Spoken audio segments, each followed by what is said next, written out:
जोहार। आपके शहर का लोकप्रिय चैनल एबीएन न्यूज में आपका स्वागत है। दिन भर के ताजा तरीन और अहम खबरों को लेकर मैं निकिता सिन्हा हाजिर हूँ। पौष पूर्णिमा के अवसर पर हर साल आयोजित होने वाले गिरिडीह के प्रसिद्ध लंगटा बाबा मेले में सोमवार को हजारों श्रद्धालुओं की भीड़ उमड़ पड़ी। जमुआ प्रखंड के खरकडीहा स्थित लंगटा बाबा के समाधि स्थल पर सुबह तड़के से ही चादर पोशी की परंपरा शुरू हो गई। इस परंपरा की शुरुआत जमुआ थाना प्रभारी मणिकांत कुमार ने सुबह करीब 3 बजे चादर चढ़ाकर की। इसके बाद हिंदू और मुस्लिम समुदाय के भक्तों ने बाबा की समाधि पर आस्था और श्रद्धा से चादर चढ़ाई। इस मेले में झारखंड, बिहार, बंगाल और राजस्थान समेत कई राज्यों से आए भक्तों की भारी भीड़ ने समाधि स्थल को भर दिया। लंगटा बाबा मेला हिंदू मुस्लिम एकता और सामाजिक समरसता का प्रतीक माना जाता है। परंपरा के अनुसार सुबह हिंदू समुदाय के भक्तों ने चादर पोशी की, जबकि दोपहर बाद मुस्लिम समुदाय ने अपनी श्रद्धा अर्पित की। मेले में भक्तों की सुविधा के लिए प्रबंधन समिति द्वारा विशेष व्यवस्था की गई थी, लेकिन विशाल भीड़ के कारण व्यवस्थाएं नाकाफी रही, जिससे समाधि स्थल तक पहुंचने के लिए लोगों को लंबी इंतजार करनी पड़ी। सुरक्षा के लिए पुलिस बल तैनात किया गया था और जिले के वरिष्ठ अधिकारियों ने भी समाधि स्थल पर चादर पोशी की। उनकी समाधि पर अटूट आस्था और भाईचारे की मिसाल हर वर्ष इस मेले में देखने को मिलती है।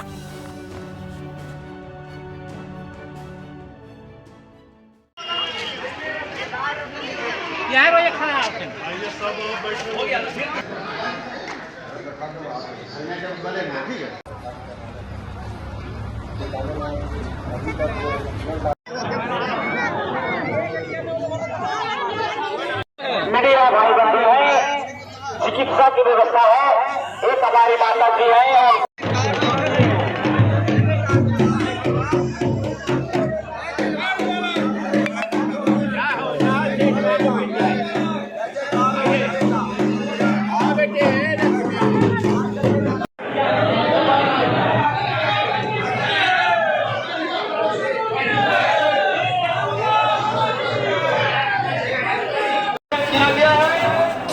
और यहाँ पर बाबा का प्रसाद के रूप में फूल और सब्जी का वितरण किया जाता है। तो कतारबद्ध होकर आराम से मंदिर के अंदर जाए और बाबा का दर्शन करें, चादर पोशी करें और अपने जो लालसा है।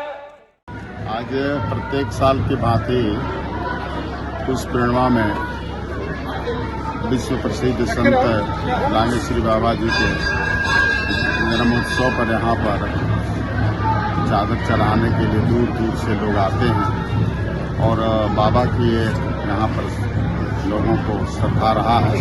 और आज इसी श्रद्धा के कारण आज कई राजनीतिक नेता, कई प्रतिष्ठित लोग आकर के बाबा के चरणों में श्रद्धा अर्पण करते हैं और अपने मनोकामनाओं के लिए भी बाबा प्रसिद्ध हैं, यहाँ पर।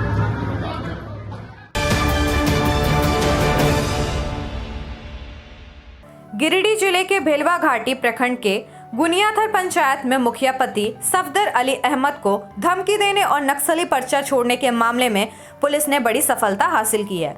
झारखंड और बिहार के विभिन्न इलाकों में छापेमारी कर 2 नक्सलियों अनवर अंसारी और बुद्धन मुर्मू को गिरफ्तार किया गया है।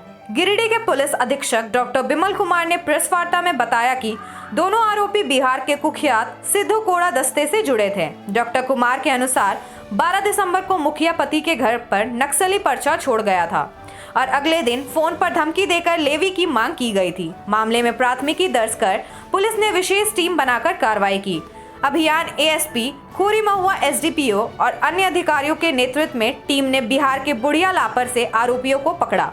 इनके पास से धमकी देने में उपयोग किया गया मोबाइल फोन भी जब्त किया गया है। गिरफ्तार नक्सलियों पर पहले से कई आपराधिक मामले दर्ज है, जिनमें विस्फोटक अधिनियम भी शामिल है। 12 दिसंबर को गुनियाथर में जो है एक नक्सली पर्चा मिला था और जिसमें पर्टिकुलर एक पारा शिक्षक जो वहाँ पे थे, मुखिया के पति, उनको ये धमकी दिया गया था। बाद में फिर 5 जनवरी में एक फ़ोन से भी धमकी मिली थी सफदर अली अहमद को, और इसको लेकर के बुनियाथर ओपी में हम लोगों ने कांड भी दर्ज किया था और इसको लेकर के एडिशनल एसपी ऑपरेशन और एसडीपीओ खोरी महुआ के नेतृत्व में एक टीम बनाया गया था और इस टीम के द्वारा लगातार छापेमारी भी की जा रही थी गुप्त सूचना के आलोक में। और इसमें जो 2 व्यक्ति प्रमुख रूप से शामिल थे, जिसमें एक बुधन मुर्मू जो है वो लखनपुर का रहने वाला है और दूसरा अनवर अंसारी जो जमुई जिला बिहार का रहने वाला है। इन दोनों की संलिप्तता सामने आई और साथ ही साथ जो इन लोगों के पास से मोबाइल फ़ोन बरामद किया गया उसमें भी वो सारे रिकॉर्डिंग और जो पर्चा है वो भी मिला है। तो इनकी संलिप्तता है और बाकी और भी कौन कौन लोग हैं इसमें पूरे इसमें नक्सली संगठन में, वो भी हम लोग अभी अनुसंधान कर रहे हैं। इसमें जो आपराधिक इतिहास जब इनका देखा गया तो जो इसमें अपराध अभियुक्त अनवर अंसारी के विरुद्ध में 2017 में चरका पत्थर थाना में कांड ऑलरेडी दर्ज था। साथ ही साथ ये जो अभियुक्त बुधन मुर्मू है इनके विरुद्ध भी जमुई जिला में वहाँ पे कांड दर्ज था, जो कि नक्सली सिद्धू कोड़ा के सदस्य के रूप में इनकी पहचान हुई थी। और 2017 में ही अनवर अंसारी के विरुद्ध में एक और कांड दर्ज हुआ था जिसमें वो जेल भी जा चुका है। तो पूरी तरीके से इसमें मामले का उद्भेदन हो गया है और भी जो लोग इसमें शामिल होंगे उनके विरुद्ध कड़ी कार्रवाई होगी। गिरिडीह समाहर नाले परिसर में एनडीआरएफ की 9वीं बटालियन बीटा पटना की टीम द्वारा एक दिवसीय आपदा प्रबंधन प्रशिक्षण दिया गया। इस प्रशिक्षण में एनडीआरएफ के सब इंस्पेक्टर चंदन कुमार सिंह सहित अन्य रेस्क्यूबरों ने बाढ़, भूकंप, सर्पदंश, हृदय रोग जैसी आपदाओं से निपटने के उपयोगों के बारे में जानकारी दी। साथ ही आगजनी, घायलों का प्राथमिक उपचार, ब्लीडिंग रोकना, सीपीआर देने जैसी तकनीकी विधियों का डेमो भी प्रस्तुत किया। प्रशिक्षण के दौरान डूबे हुए को बचाने और शव को पानी से बाहर निकालने की सावधानियों, सड़क दुर्घटनाओं में घायलों को बचाने के तरीके और खून को नियंत्रित करने की विधि के बारे में भी विस्तार से बताया गया। इस प्रशिक्षण ने सभी उपस्थित कर्मचारियों को आपदाओं से बचाव की अहम जानकारी दी और उन्हें तत्पर रहने के लिए तैयार किया।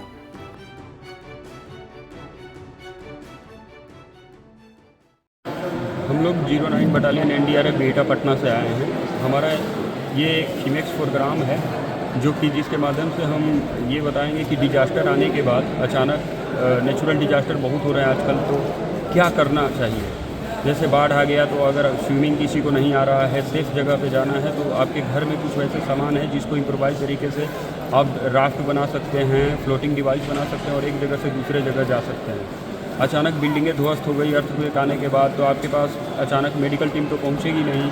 उस समय कैसे किसी इंजर्ड व्यक्ति को स्टेबलाइज करना है उसके घाव को, ताकि उसका घाव बढ़े ना। स्ट्रेचर कैसे बनाया जाता है इम्प्रोवाइज तरीके से, ताकि आप कहीं दूसरे जगह पर ले जा सके सेफ्टी के साथ। इस सबसे बड़ी चीज़ आजकल जो हार्ट अटैक वाली प्रॉब्लम है वो सबसे ज़्यादा हो रही है। तो हार्ट अटैक में कैसे पता करना है चेक करके कि हार्ट अटैक है या क्या है। अगर हार्ट अटैक आ गया तो कैसे सीपीआर दिया जाता है, तुरंत कितने टाइम के अंदर में आप सीपीआर देंगे तो वो बचने का ज़्यादा चांस हो जाएगा और उनको तुरंत हॉस्पिटल लेके आप जा सकते हैं। और भी है, जैसे किसी को फ्रैक्चर हो गया, इंजर्ड हो गए, वो हड्डी टूट गई, तो उसको कैसे हम स्टेबलाइज कर सकते हैं ताकि उसका घाव और ना बढ़े और वो स्थिर रहे।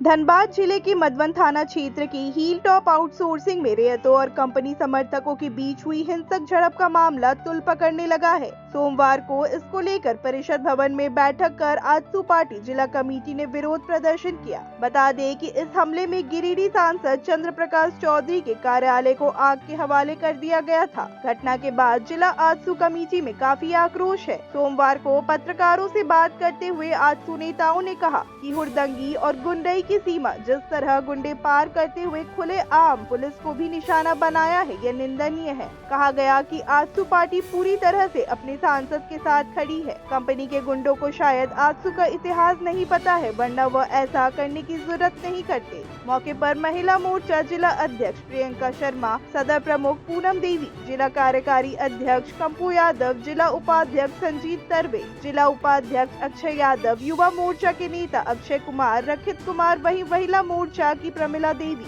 ममता देवी, पुष्पा देवी, लक्ष्मी देवी, सुमन देवी, रूबी देवी, संगीता देवी सहित कई कार्यकर्तागण मौजूद थे।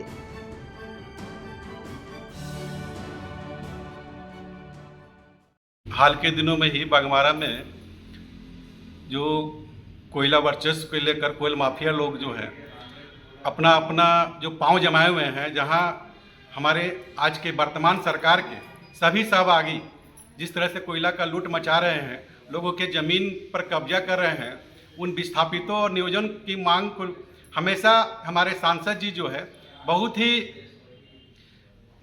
उन्हें जोरदार तरीके से यूँ कहिए कि हमेशा उनके हक के लिए उन्होंने बैठक किया, और अभी हाल के दिनों में वहाँ भी उन्होंने बैठक किया। उन सभी लोगों को बुलाया और बैठक करके उन्हें उनका हक दिलाने के लिए इन्होंने जो आंदोलन छोड़ा, और इस आंदोलन में वहाँ पर जितने भी वर्तमान सरकार के कोयला माफिया जिन्होंने आकर इस आंदोलन को दबाने का काम किया और उल्टा पार्टी के वहाँ पर आजसू पार्टी के जो हमारे कार्यालय थे उसको भी जलाने का काम किया, और हम माननीय लोकप्रिय सांसद चंद्र प्रकाश चौधरी जी पर भी मुकदमा दर्ज किया। इनके जितने भी कार्यकर्ता थे उन पर भी केस दर्ज करने का काम किया।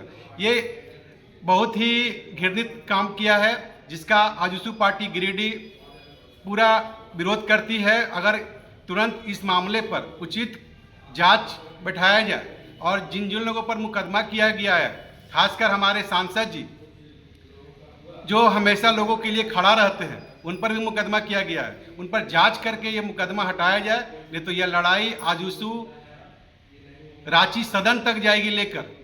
और सरकार की जो नीति है, जो गलत नीति है, जिन्होंने अपने प्रशासन को भी सुरक्षा व्यवस्था नहीं दे पा रहे हैं। आज वहाँ के SDPO पर भी जानलेवा हमला हुआ, यह कहीं ना कहीं सरकार की नाकामी को दिखाता है। इसे तो सरकार तुरंत इस पर जांच करे। बागमारा में जो हिल टॉप कंपनी है, उनके माफियाओं के द्वारा जो ग्रामीणों का रैयत ज़मीन को जो अगवा करके किया गया है वहाँ पर, और उसके लेकर के MP साहब ने माननीय चंद्र प्रकाश चौधरी जी ने उस पर आवाज़ उठाया और माफियाओं के द्वारा उनका कार्यालय को जलाया गया, जो बहुत ही गलत चीज़ हुआ है। इस पर बहुत निंदा है, और हम लोग चाहते हैं कि जो झूठा FIR हुआ है MP साहब पर, उसको हटाया जाए, और जो दोषी माफिया हैं उन पर FIR हो। विंस एंटरटेनमेंट के प्रोडक्शन से बन रही short action movie Shera the loan warrior की शूटिंग अब शुरू हो गई है। इस फिल्म के डायरेक्टर है विनीत स्वरूप सिन्हा और निर्माता है डॉक्टर CK सिंह।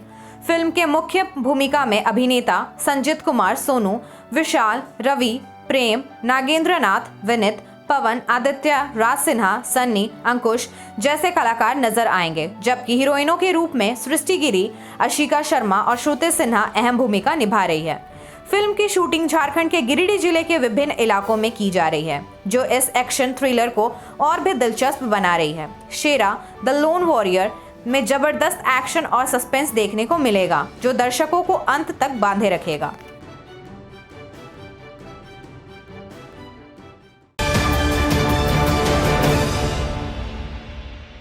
झारखंड के प्रसिद्ध पर्यटन स्थल खंडोली डैम की सुंदरता को समेटे हुए nature view resort and restaurant आपके स्वागत में बाहें फैलाए खड़ा है। प्राकृतिक सौंदर्य से आच्छादित और भव्यता का अद्भुत संगम यह रिजॉर्ट में आने वाले लोगों का मन मोह लेता है। विशाल क्षेत्र में फैले इस रिजॉर्ट में खूबसूरत हट्स, बैंक्वेट हॉल, आधुनिक मीटिंग और सेमिनार हॉल, लॉन और पार्किंग की सुविधा उपलब्ध है। यहाँ birthday party, kitty party, engagement, शादी, विवाह या रिसेप्शन आदि को यादगार बनाने के लिए यहाँ यहाँ उपयुक्त माहौल है।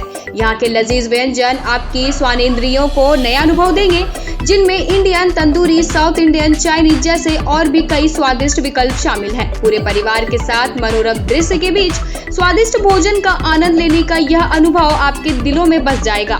तो देर ना करें, झारखंड के गिरिडीह जिले के खंडोली डैम स्थित इस मनोरंजक स्थल का दौरा करें और अपने जीवन के कुछ अनमोल पल को यादगार बनाएं।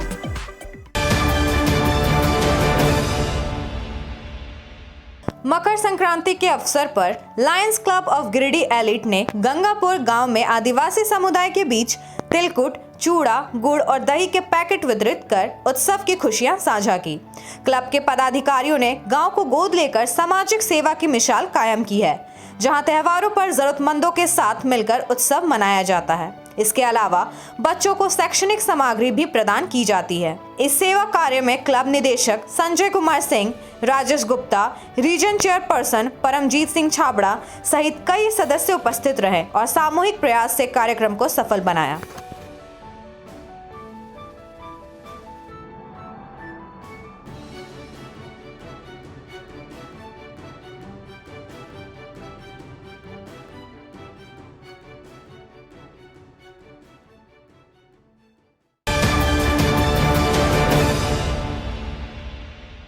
तीसरी थाना क्षेत्र के दोमहन गांव में रविवार रात एक जमीन विवाद को लेकर दो चचेरे भाई सुरेंद्र यादव और महेश यादव के बीच मारपीट हो गई। इस संघर्ष में दोनों पक्षों से कुल 5 लोग घायल हुए हैं। महेश यादव और सुरेंद्र यादव दोनों ने एक दूसरे पर मारपीट और गाली गलौज का आरोप लगाते हुए तीसरी थाना में शिकायत दर्ज कराई। पुलिस ने दोनों पक्षों के खिलाफ कांड संख्या 2/25 और 3/25 के तहत कार्रवाई करते हुए महेश यादव और सुरेंद्र यादव को गिरफ्तार किया। दोनों को कोविड मेडिकल जांच के बाद गिरिडीह जेल भेज दिया गया है। पुलिस ने तलवार भी जब्त की है और इस मामले की छानबीन जारी है।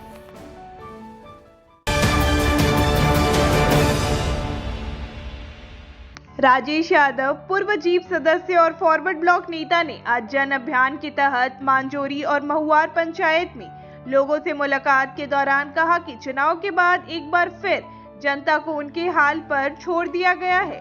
लोग तमाम समस्याओं से जूझ रहे हैं, लेकिन कोई सुनवाई नहीं है। उन्होंने कहा कि अब वक्त आ गया है कि आम लोग अपने सवालों के साथ जन संघर्ष में उतरे, अन्यथा कोई विकल्प नहीं बचा है। इस दौरान लोगों ने अपनी परेशानियां साझा की और जीते हुए प्रतिनिधियों की बेरुखी पर सवाल उठाए। सरकारी शिक्षा और स्वास्थ्य सेवाओं की लचर स्थिति ने लोगों को अत्यधिक परेशानी में डाल दिया है। कई स्कूल एक ही शिक्षक के भरोसे चल रहे हैं, जबकि अस्पतालों में डॉक्टरों की कमी है। ठंड के मौसम में गरीबों को कंबल नहीं मिल रहा और राशन की चोरी अब भी जारी है। इसके अलावा विकलांग, वृद्ध और विधवाओं की पेंशन भी कई महीनों से रोक दी गई है। इन समस्याओं के समाधान के लिए सरकार की ओर से कोई ठोस कदम नहीं उठाए जा रहे हैं।